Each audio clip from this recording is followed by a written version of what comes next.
Yes, globalization is stripping us of our individuality. And in some instances, I think it's great. In others, I go, I need more diversity of thought here. Think about it. Think about the way you've changed from the different places that you've lived. When you leave your parents' home and you get to make your own house rules, you change a little bit. When you leave your parents' home and then you have a roommate, you change a little bit because now you're not doing what makes works for you or what works for your parents. You're doing what works for you and your roommate, and you're trying to find that balance. Now, then what happens when you're living with your partner? Some of those things that you would do that would cause hostility with your roommate, you won't do with your partner because you go, "Ooh, no, I gotta lay next to you." Now, what happens if you move to a different city with more opportunities to go out and do other things? Better food, better restaurants. You live closer to those restaurants, right? Or you move to a different state where they're just different values, different weather. Whereas you go from a cold area to a warm area. I promise you, you're going to do things a little bit differently. But what happens if you move across the country or you move to a different country? What happens when your partner becomes your husband, your wife, and then you have kids? The house changes. And the person that you once were when you were a free person to operate by yourself, you change because you make decisions that are more beneficial to the collective, right? So what's happened in our world, we've become a much more connected world, which means we're losing our identities. We're losing our cultural identities because we are, for one, being influenced by those who are outside of our circle, which that's great, that's fine. But not only are we being influenced by them, we are being judged by them. And at times, our ability to do what we want to do is dictated by their views of us. So, therefore, we have to make decisions to enable us to, to cooperate, and we lose parts of ourselves. Now, I don't think this is a bad thing. I think that, you know, a more homogenous culture, a more homogenous world works better together. I do. And I think the closer we get to that, the more we'll have a peaceful society, a world that can operate much more similarly. You know, there is no national language in the United States, but in order to be successful here you have to speak English. So if you come from another country, you're gonna be hard pressed to find the success that you want here if you don't learn English. So guess what? You had to give some of yourself away for the sake of English. Same, same in other countries. Same for other cultural traditions. And what scares me though is that as we all become more and more connected, that we lose different thoughts. We lose different traditions. Traditions exist for a reason, and some of those traditions probably should stick around, even if they stick around in small segments. They may not be the traditions that take over the entire country, the entire world, but maybe they belong in a state.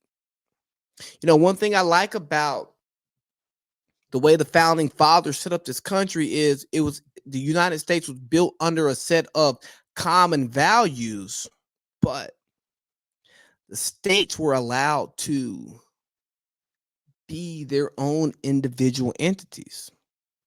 And I'm an only child. So I support individualism. I'm not the best team player. I want to win, but I'm not always the best team player because I like individuality. I don't look here, man. I ain't trying to just blend in. I'm trying to make sure I stick out. And maybe that goes back to me creating a qualification to validate myself, but I don't want to just, color in the lines. That's not me. So as I see our society, become more and more similar, the thing that scares me about it is that with our similarities and our differences, we're becoming, it's going to sound crazy. The more and more alike we become, the more and more different we become. Okay. So what we have is more and more people who are similar in their views and their values, and those people come together. And then you have other people who become totally different on the on the other end of the spectrum. And now you have like these two large bodies who are totally different from one another.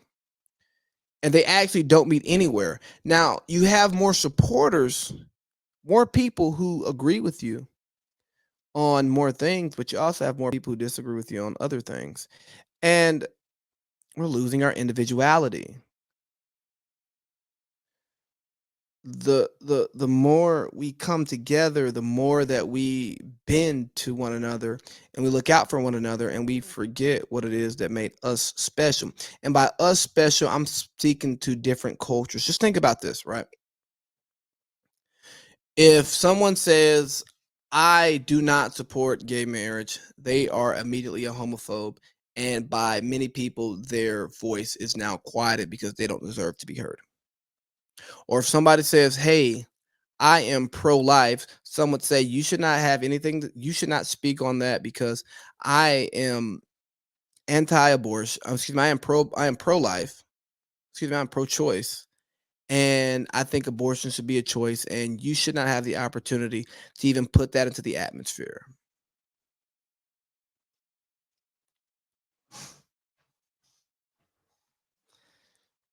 And it goes, hold on. So we make all these compromises. We compromise our culture, we compromise ourselves in order to survive, but what do we get from it? Are these compromises that we are making that are allowing us to operate in this mainstream culture actually beneficial? I don't know. But I'll tell you that the world that your mother lived in, the world that your grandmother lived in, the world that your great grandmother lived in is going to be drastically different than the world that your children live in, your great grandchildren live in, your great great grandchildren live in. Okay. So as we go through this world, understand how we can lose ourselves in it, whether it's survival or whether it's just adaptation, adapting to the things that are new, adapting to the things that may be better than what we came from. But I would challenge you to make sure that you don't sell your traditions short. There's a reason why MAGA worked because there was a group of people who felt like they were being alienated from what was happening in the mainstream, and they had a vision for what they wanted the world to look like or the country to look like. And somebody ate that up and they took it and they ran with it and it worked. So as we become a closer knit society and we become more and more alike, don't forget your individuality, your special culture is what makes you great, what makes you